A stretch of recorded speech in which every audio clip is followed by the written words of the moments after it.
Okay, so today in the Vegan Trap House, we have Coby Alexander of Dungeons and Drunks. What's up, man? How you doing? I'm doing great, man. Yeah. How are you? I'm good, bro. Good to have you, dude. Yeah, I'm glad to be here. I'm super excited to talk about what you do.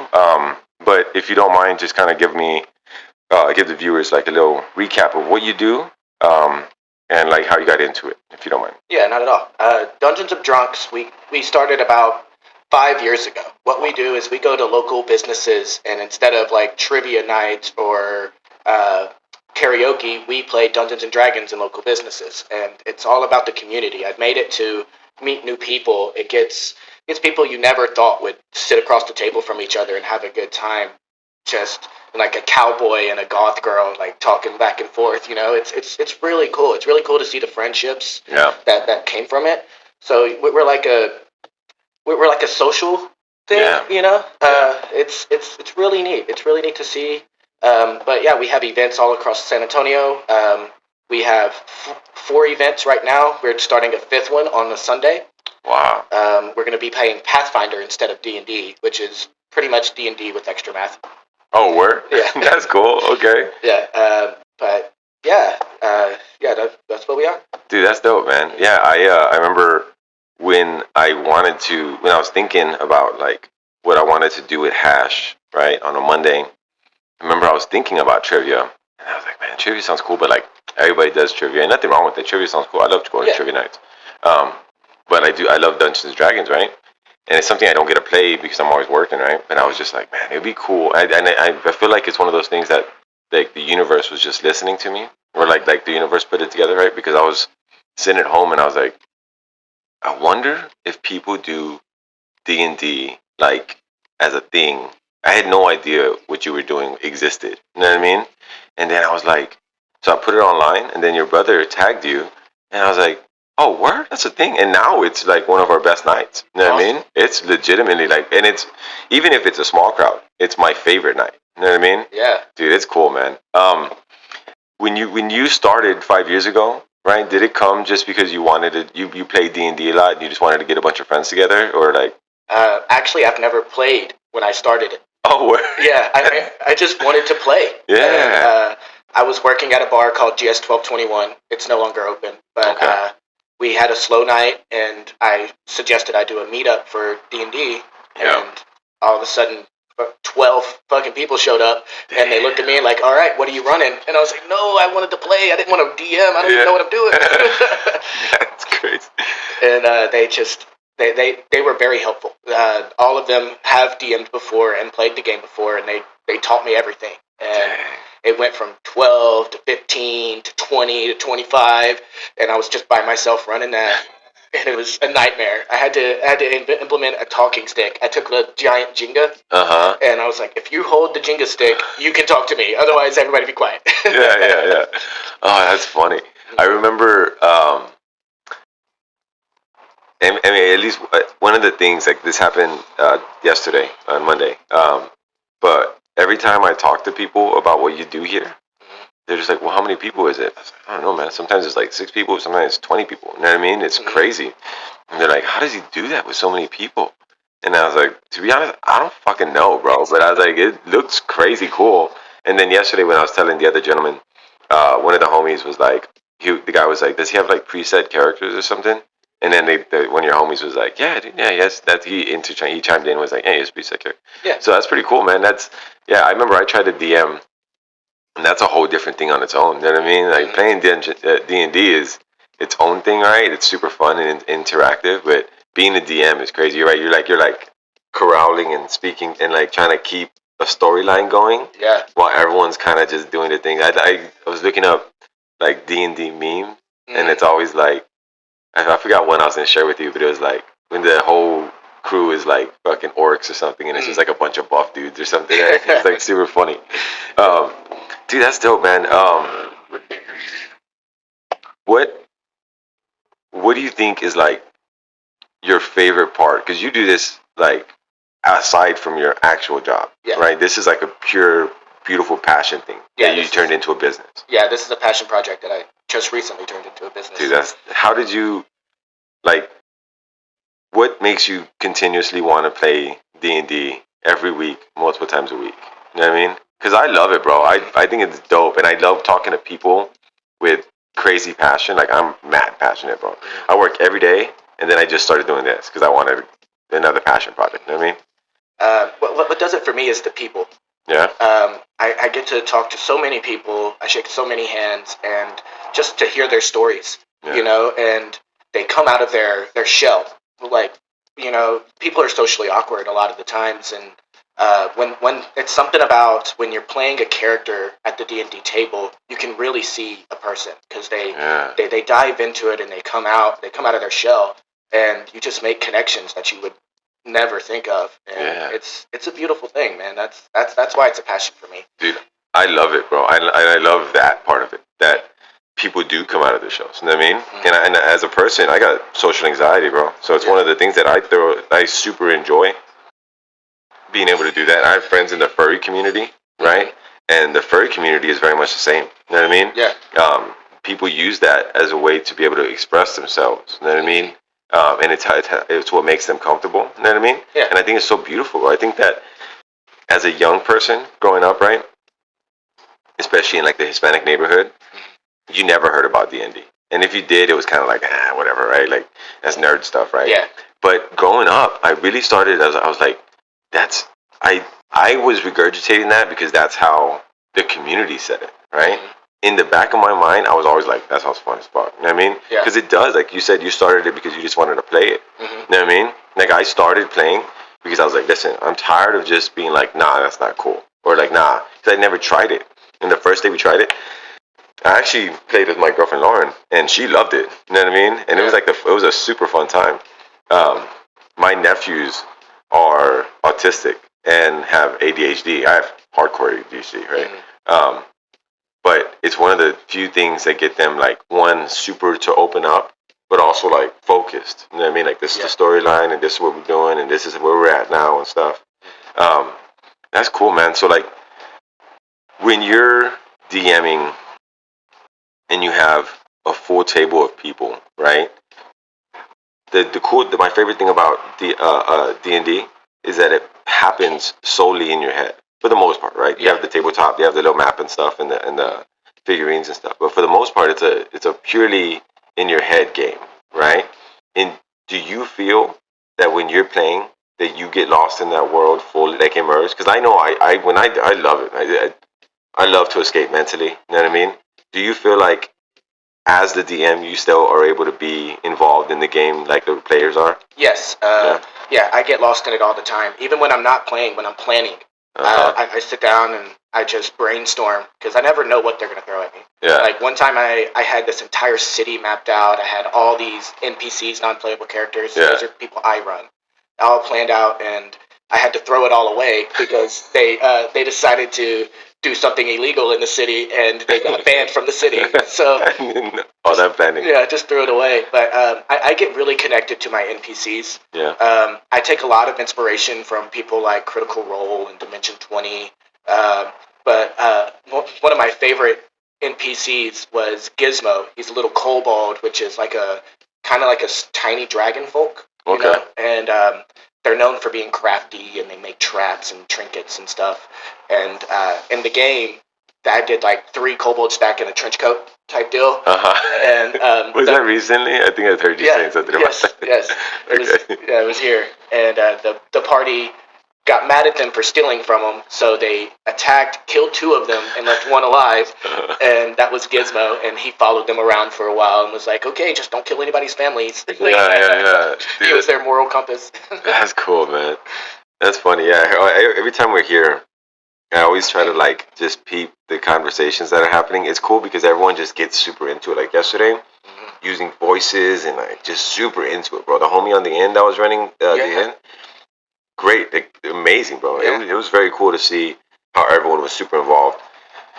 Besides coming on Mondays and Tuesdays and Wednesdays, right? No, Tuesdays, Wednesdays, and then Sundays. And Sunday, starting the 19th with Dungeons and Drunks, right? Yep. How would you suggest someone gets involved in like the D&D community? You know what I mean? Go to forums. Like starting. Yeah, go to forums on like Reddit, stuff like that. There are always people looking to play. And in the words of my brother-in-law, John, he's a big member of my group. He actually runs a Wednesday for me. He helps me on Tuesdays. He says everybody wants to play D&D. Yeah. You know, they just don't know it yet. You know. Real talk. And so it's just reach out to forums. Come to our events. The San Antonio people, come to our events. We are very welcoming to new people. We want new people. Yeah. We have people at every table that will sit down and teach you step by step, and we encourage to ask questions. Just jump in. Like that's how I did it, and it's great.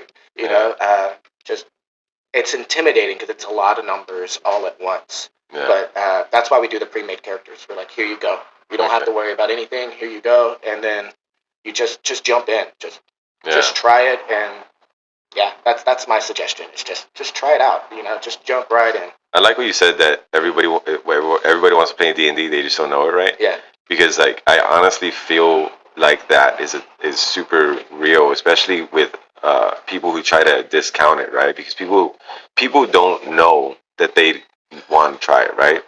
And getting involved, like, again, for sure, like 100%, I feel, that's why I'm glad that you said it, because it's like, I feel that if I was trying to get involved, the way that you have it set up, where it's super inviting, and like people come and they just like, I think last week, they were just sitting and watching, you know what I mean?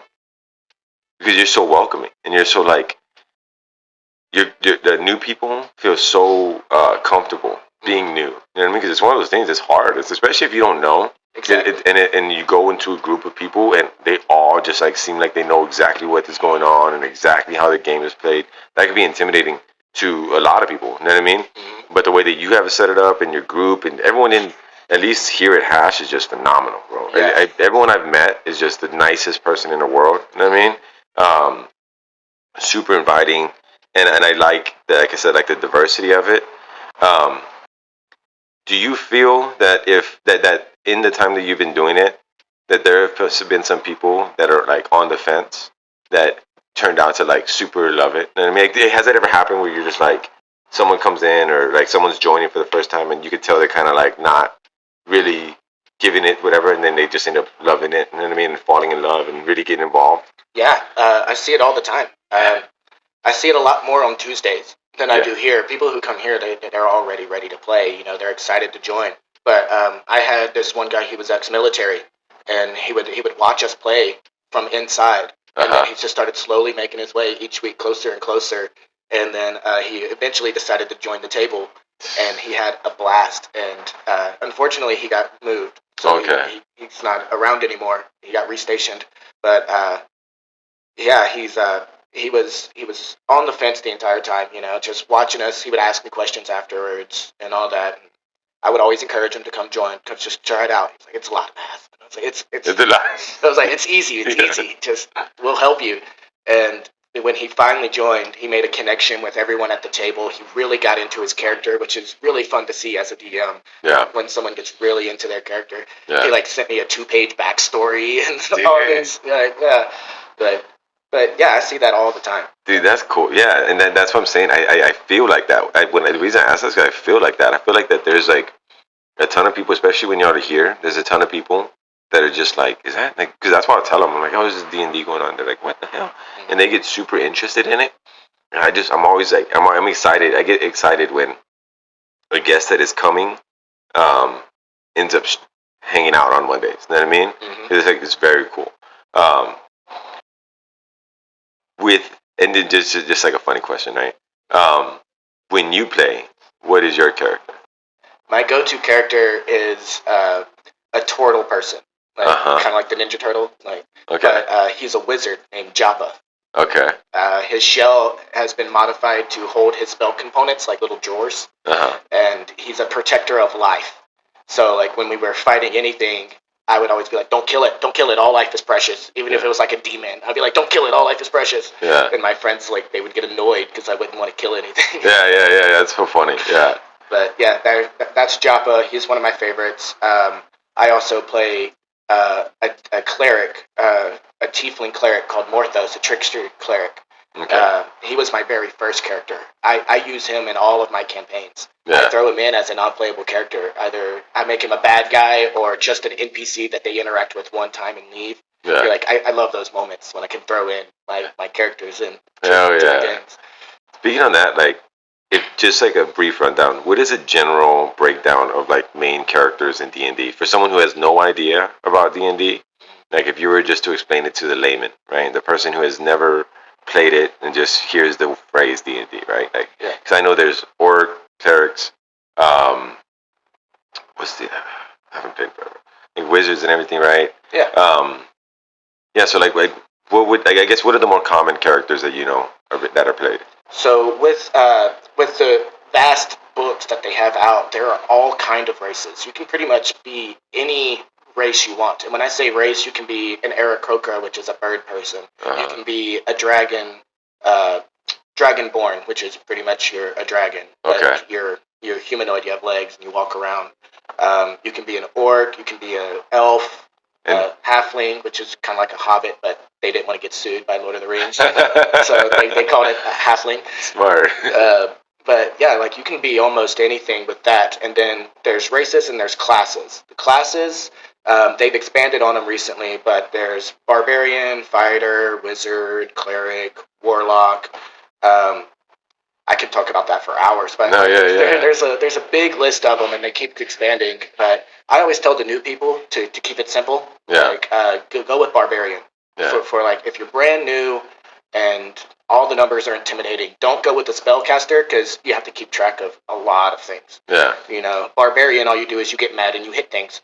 You know, so that's what I always say. Or go with fighter. And the way I describe fighter to new people is from Game of Thrones. The dance instructor. What do we say to death? Not today. I was like, that's a fighter.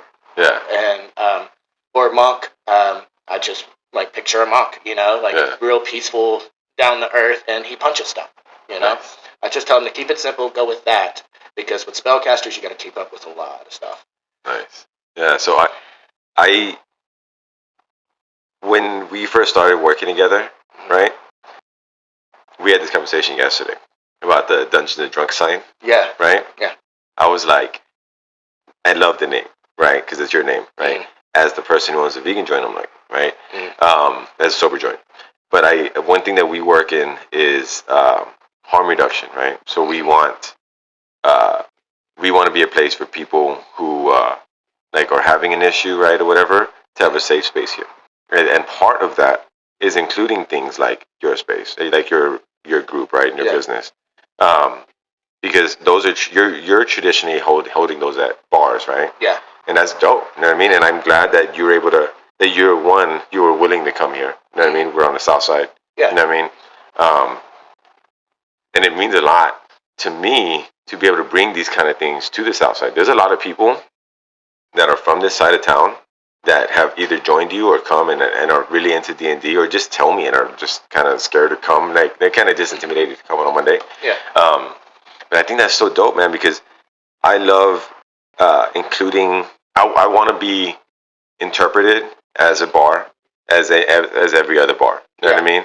And having you here, and bringing your clientele and your group here, as Dungeons and Drunks, really just kind of sets that for me. You know what I mean? Allows me to be a part of the community, because the fact that you go to other bars, this is just another bar. You know what I mean? Just a sober bar. And it really means a lot, because I wanted to activate this space as a community-oriented space, right? Where we like foster creativity and like community, right? And I think that's that's like the part of D&D. You know what I mean? Because all it is community and creativity. It's crazy, dude. Exactly. It's group storytelling. That's what I tell people. It's group storytelling. It's beautiful. At Web House, there's a couple of regulars on my Tuesday night that are older gentlemen that they're not really into D&D at all. But they always ask me, how'd the game go? What happened? You know, and I can tell them the story, you know, and they mess with me because they always ask who won. There is no winner.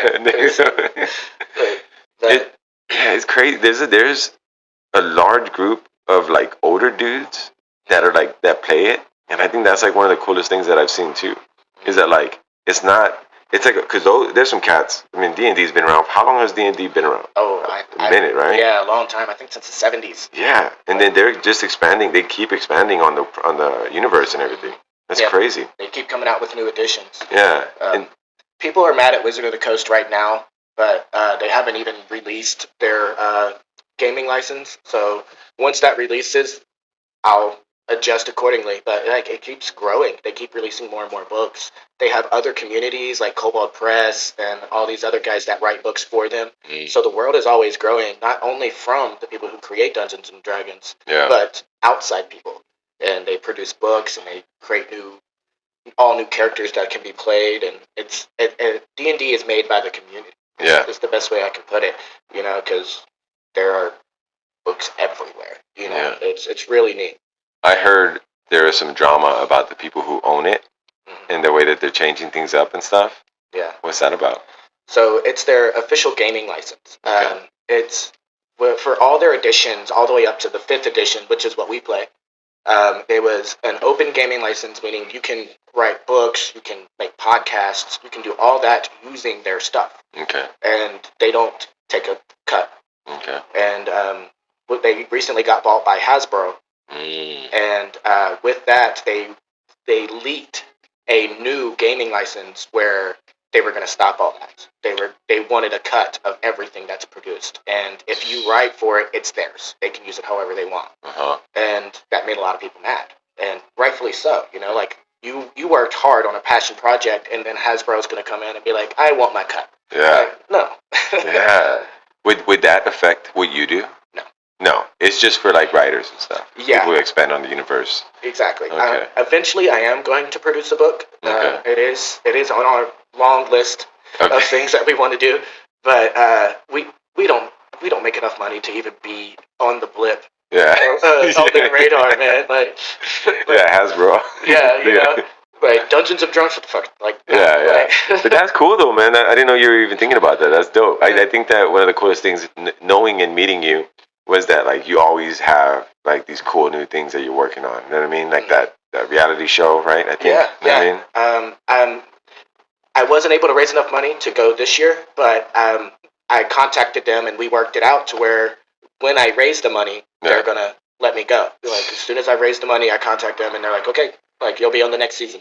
Dude, that's cool, man. Okay. Yeah, we should, next time you have that, I would love to help you, you know what I mean, fund that money and like, share whatever you need, you know what I mean? I appreciate that. Dude, all day, man. I would love to see you get there and do that and to get on that kind of platform. That's awesome, man. Besides D&D, you said there was another tabletop, right, that you were playing? Or Pathfinder. Pathfinder? Is that similar? Yeah. It's, okay. When Dungeons and Dragons came out with their 4th edition, everyone hated it. Word? Yeah, it was hard to play. It played like a video game, not like a role-playing game. And everyone disliked it a lot, and so I think it was 4E. It was one of those editions. And so this company called Paizo came out with Pathfinder. They took everything they liked from the old editions of D&D and the things they liked from the new editions and made their own game based on that. And they call it Pathfinder. And it's, like I said, it's D&D with extra math. Okay. But it's... I played it for the first time the other night. My brother-in-law, John, who helps me out a lot with this company, he ran a small event for our patrons. And it was D&D with extra math, but it was simple. It wasn't too hard. Okay. You know, he made it very easy. You know, because I was always against it because I didn't want to roll all those dice and, you know, do extra math, and seeing the character sheet with all these different stuff was intimidating. Yeah. And he broke it down, made it very simple, and it played just like D&D. That's cool. Clicked my thing. No, that's okay. Yeah, that's cool. Do you see like a resurgence of these types of things? Like D&D. I know I used to play Magic when I was younger, Magic and Pokemon and stuff like that. You know what I mean?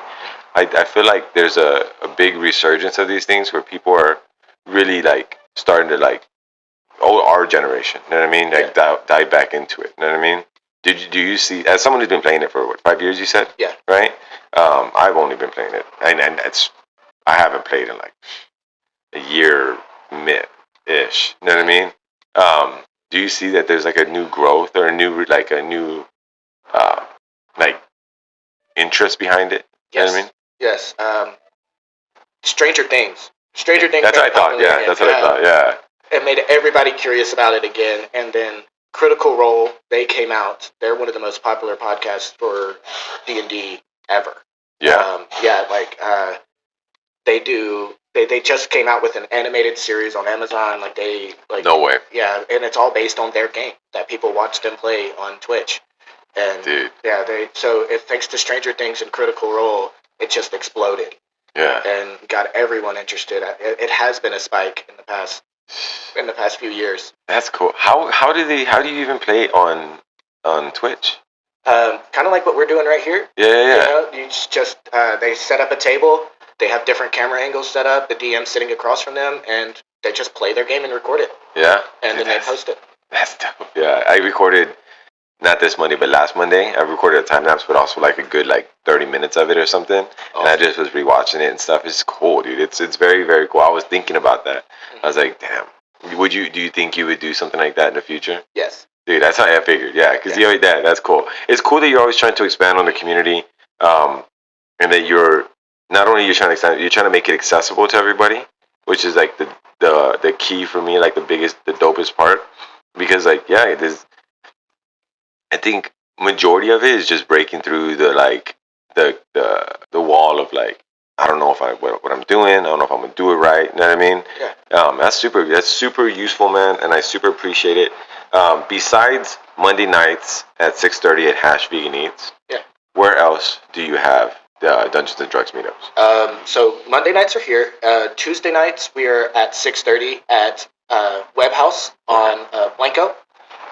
We have Wednesday night. We're at 2 different locations on Wednesday night. We are at Black Potion, which is a gaming store that sells beer and wine. Okay. And then we are across town at Happy Place on Rittiman. And that's where we're at right now. Starting the 19th, every Sunday at 6, we're going to be at Thirsty Camel doing Pathfinder. At Thirsty Camel? Mm-hmm. That's cool. And I'm in the works of getting a Thursday night going. I need the staff. No, I feel you. That's why I brought in Nate, who did a great job last night. Is that the gentleman on the end? Yeah. Oh, dude, that's cool. Yeah. So I'm finding new DMs. We're actually going to be doing something special for our players on Tuesday and Wednesday. The guys who are interested in running a game and maybe never had the chance. Yeah. We're going to use our big community because we have 30 people show up on Tuesdays. And we're at Web? Yeah. That's cool. You had Web House before you had here, correct? Correct. Dude, that's cool. Yeah. Okay. I had to get extra DMs, so we split it up. It's me and 2 other DMs running the same game in the same world. Yeah. And having the tables affect each other. Whatever one table does might affect the other table, and vice versa. That's so intricate. I love it. That's fucking cool. So you and your wife, right? No. Run this. Did y'all meet doing D&D? No, we did not. No? No. We met when I was working at the Thirsty Camel. I was a bartender there. It was my first shift there. She just came in randomly one night, and we were inseparable ever since. Dude, that's cool. Yeah. Who helps me run this? I have a whole team. I call it the DOD leadership. Okay. I have my brother-in-law, Nikki's brother John. I have Madi, Christian, Travis. They all have different roles. Okay. Madi handles a lot of my back of the house stuff. She's my logistics. She is awesome. She prints stuff out when we need it. She's the one who came up with the pre-made characters. Okay. And made QR codes for them. And she came up with the idea. Christian, I call him my encyclopedia. Mm-hmm. He knows D&D in and out. Yeah. So if I have new players, I send them to him. I'm like, go talk to Christian. He'll get you set up the exact way you need to be. And when I'm iffy on a rule, I look at him, and he'll shake his head or shake no if I can't do it. Travis, he does all of my social media. Okay. Because I don't know what I'm doing. Yeah. Is he coming up with those dank memes? Yes. That's it. He is hilarious. He handles my social media. I have Antonio. Antonio DMs for me. He comes up with a lot of extra ideas for new events. He's a great person to have. I'm missing someone. Ben. Ben was a player who started doing these little recaps on our Discord, and they just became so popular. People started copying what he was doing. So we added him into leadership just to get his point of view, and he has all kind of great ideas. We're constantly talking on our Discord back and forth, trying to figure it all out. Yeah. There's also another guy named Jonathan. He's our Pathfinder guy. Okay. He knows Pathfinder in and out. He hasn't been able to be very interactive with us because of his job, but the Sunday event, he'll be there running it with my brother-in-law, John, and he's an amazing DM. I just went to his house one time to watch his game. Okay. Like, he's a great storyteller. But, I mean, all of my DMs are great. We all have different styles. So that's what the players enjoy, is that, like, we rotate tables and stuff like that. That way they get a different style of DM every time. Yeah. Dude, that's cool. Yeah, no, it seems like you have a real solid support, you know what I mean? Yeah. That's very cool. So if people, since you said you don't do the social too much, right? You're on Facebook and Instagram, though? I am. Right? Yes, thanks to Travis. Yeah, we're on Facebook, Dungeons of Drunks. We're on Instagram, @Dungeons of Drunks. I am learning how to TikTok. Okay. Same. Yeah. We're on TikTok as well, Dungeons of Drunks. We're on Reddit. We have our own subreddit. Oh, word. Okay. I gotta find that. Yeah, also Dungeons of Drunks. Dungeons of Drunks? Dungeons of Drunks. Okay. I think that's all of them. Oh, and Meetup. I don't know if you consider Meetup.com a social thing, but that's where we post all our events. Yeah, okay, you told me about that. Yeah. That's how people find out the spots. Yeah, okay. yeah. That's cool. If you had like one thing to tell somebody who might be like super interested in D&D, what would you like, and they want to get involved, right? But they kind of feel like they don't know where to start, or like they're just kind of like on the fence about it, right? What would you say that like would make them feel like? What would you say to somebody who's maybe just kind of like, I don't know, man, I've never played it before. You know what I mean? Like, what is the one thing that you would get across to somebody if you're really just trying to get them introduced into the community? I would say just try it. Just try it out one time. Find a group of friends. Do it with people you're close to. Someone you don't mind being a little nerdy with and talking in a different voice. If they like games like Skyrim and Witcher and all that, that's pretty much D&D. You know, like you already like role playing. You're role playing already, so just jump in and try it. Find a group that makes you comfortable. Like we are very strict on our rules of being welcoming. I heard that the other day. Yeah, like we hold that down because there's all kind of D&D horror stories out there. When I first started this, I went to a couple gaming stores, and it's called gatekeeping. I went to a couple gaming stores and tried to jump in, and the other players made it a terrible experience for me. Yeah. And so I never want that. I want it to be opening and welcoming. They made me feel dumb for not knowing anything, and I even told them I don't know what I'm doing, and they just really shunned me. Like, get out of here. You don't know what you're doing. And instead, just find a group that's welcoming, that is willing to teach you, and don't be scared by the Dungeon Master Guide and the Player's Handbook. It's big. It's a lot to read. But it even says it in the first couple of pages. Like, these are just guidelines. They're not set rules. Have fun. Like, you don't have to be a stickler to the rules. Just roll some dice and have fun. I think that's what helped me out a lot when I first started playing, is that I didn't know everything, so I just started playing and learned as I played. And then I learned that if I wanted to really have fun in the game, I had to break out of my shell. I couldn't like tiptoe in. You know what I mean? I had to be like, okay, I have immerse myself in the character, immerse myself in the world. You know what I mean? Get mentally into the world and into the character.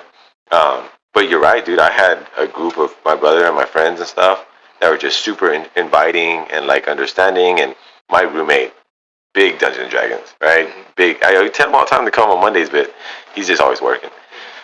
But has all the books, reads all the books, knows it back and forth. You know what I mean? And it was like that. It was having someone like that who understood it fully, and wasn't like gatekeeping. Wasn't like, you don't know. I mean, because that's one of the things. It is intimidating, because it's a lot. I didn't know there was books, and then I was like, man, I got to read all this to learn about the whole world. You know what I mean? Like, that's crazy. But yeah, dude, that's very cool. What is the biggest thing that has impacted you with D&D in general, as like a last? I mean, like what is the thing that D&D is most changed in your life? My friendships. Yeah. It made a community with me and my friends that we got to. It blossomed into a little family. Yeah. You know, people became my best friends. I called them brothers. They were at my wedding.